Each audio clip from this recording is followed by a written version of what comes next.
তেলিয়ামুড়ার প্রত্যন্তে বন্য হাতির তাণ্ডব অব্যাহত। বাড়ি ঘরে হামলা, কৃষকদের ফসলের ক্ষতি, স্থানীয় সাধারণ আতঙ্কিত।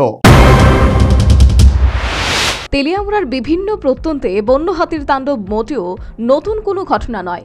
বিশেষ করে মহকুমার কৃষ্ণপুর অন্যান্য অত্যন্ত এলাকার পাশাপাশি উত্তর কৃষ্ণপুর গ্রাম পঞ্চায়েত এলাকায় বন্য হাতির ধ্বংসলীলায় সাধারণ মানুষ ব্যতিব্যস্ত। এমনকি হাতির আক্রমণে প্রাণহানির মতো ঘটনাও ঘটেছে। বন দপ্তর কর্তৃপক্ষ কার্যত এই ব্যাপারে নিরুত্তাপ নির্বিকার।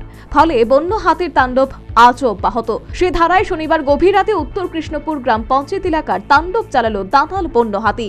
তাণ্ডবকালীন সময়ে কৃষকদের বাড়ি ঘরে হামলা চালায়, পাশাপাশি ক্ষেতের ফসল নষ্ট করে দেয়। আতঙ্কিত কৃষকরা হাতির উপস্থিতি টের পেয়েও বাইরে বেরিয়ে আসার সাহস পাননি, যা এক ভয়ঙ্কর পরিস্থিতি। শনিবার গভীর রাতে বন্য হাতি ক্ষেতের ফসল যেমন ধ্বংস করেছে, পাশাপাশি বাড়িতে মজুদ রাখা ধান খেয়ে গেছে বলে আতঙ্কের সুরে জানালেন স্থানীয় ক্ষতিগ্রস্ত কৃষক। ঘটনা জঙ্গলে বন্যা হাতি আয় ক্ষতি করতেছে কয়েকদিন ধরে উত্তর কৃষ্ণপুর আর কি। আপনি কি কি ক্ষতি করছে? আমরা তো ওই বাগান নষ্ট করতেছে, এরপরে বাড়িতে ধান খাইছে। কালকে প্রায় 1 ঘন্টার মতো ধান খাইছে। এর মধ্যে মানে কি কি ফসল নষ্ট করছে? ফসল তো ওই তো কলা গাছ, এরপর ওই লাউয়ের সার চুর ভাঙ্গিয়া জিতা পাই তো নষ্ট করে। কয়টা ছিল? একটা। কোন সময় ছিল এটা? এটা কালকে আইসে রাত্র 3:30টার সময় পাইছি। আইসে আরো আগুই আই গাছ গুছ খাইতেছে। 3:30টার সময় উঠটা দিয়ে কেন এইটা খাইতেছে আর কি। আর যে মাত্র কালে আমি 10টা টিপ দিয়েছি, দিয়া কালে গেছি আমার পিছে পিছে সোজা আমার বাড়িতে গিয়া ধান খাইছে দাঁড়াইয়া। কেমন ক্ষয়ক্ষতি হয়েছে আপনার? ক্ষতি তো ভালো ক্ষতি হয়েছে, ক্ষতি তো আর এমনি ধান এমনি খাইছে। যখন তখন বন্য হাতি এসে তাণ্ডব চালায় এবং বন্য হাতির এই তাণ্ডবজনিত কারণে স্থানীয় সাধারণ গভীর সমস্যার সম্মুখীন বলে জানালেন অপর ক্ষতিগ্রস্ত কৃষক মিন্টু ভৌমিক। চলছে এই যে মানুষের বাড়ি ঘর থাকতে না, এই ধান খাইলা, এই যে ঘর দুয়ার ভাঙ গেলা, এগুলো সমস্যা, সাংঘাতিক সমস্যা। মানুষে ওখানে খাইবো না, ফেটার দালি করবো না কি গণেশ দেওয়াইব, এইটি আর চিন্তা ভাবনা করতেছে।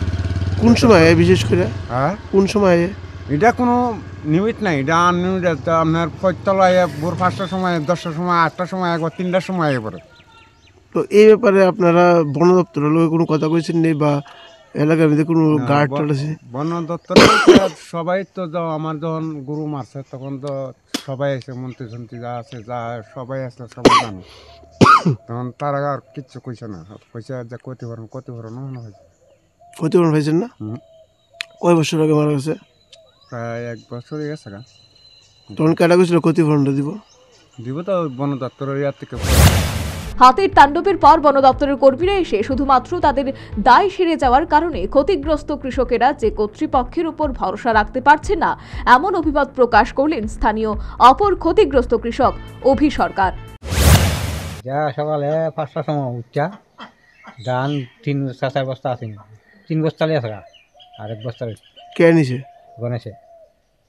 এটা কোন জায়গাটা? এটা কৃষ্ণপুর। কয়টা আইছিল? একটা। বন দপ্তর তারা আইছে না কেউ? আইসে ফল আইসে আর কি ধন্যবাদ। আপনার নাম কি? অবনী সরকার। এটা কি সবসময় আয় নাকি দিদি? সবসময় কি চাইতেছেন আপনারা? এমন ক্ষতিও না, আর কিটা দিব, আর কি চাইব আর কিটা। কিরকম ক্ষতি হয়েছে আপনার? ধান লিয়ে থাকা। কিরকম ক্ষতি হয়েছে? 3 বস্তা ধান নিছে, আর ক্ষতি বার কিটা। কার্যত তেলিয়ামুড়ার কৃষ্ণপুর, উত্তর কৃষ্ণপুর সহ বিভিন্ন প্রত্যন্তে বিগত 10 থেকে 15 বছর যাবৎ বন্য হাতির তাণ্ডবে বিশেষ করে কৃষকরা গভীর সংকটের সম্মুখীন। প্রতিনিয়ত তাদের ক্ষতির সম্মুখীন হতে হচ্ছে। বন দপ্তর কর্তৃপক্ষ নির্বিকার, সংশ্লিষ্ট এলাকাবাসী বিপজ্জনক পরিস্থিতির সম্মুখীন। Bureau report, news vanguard.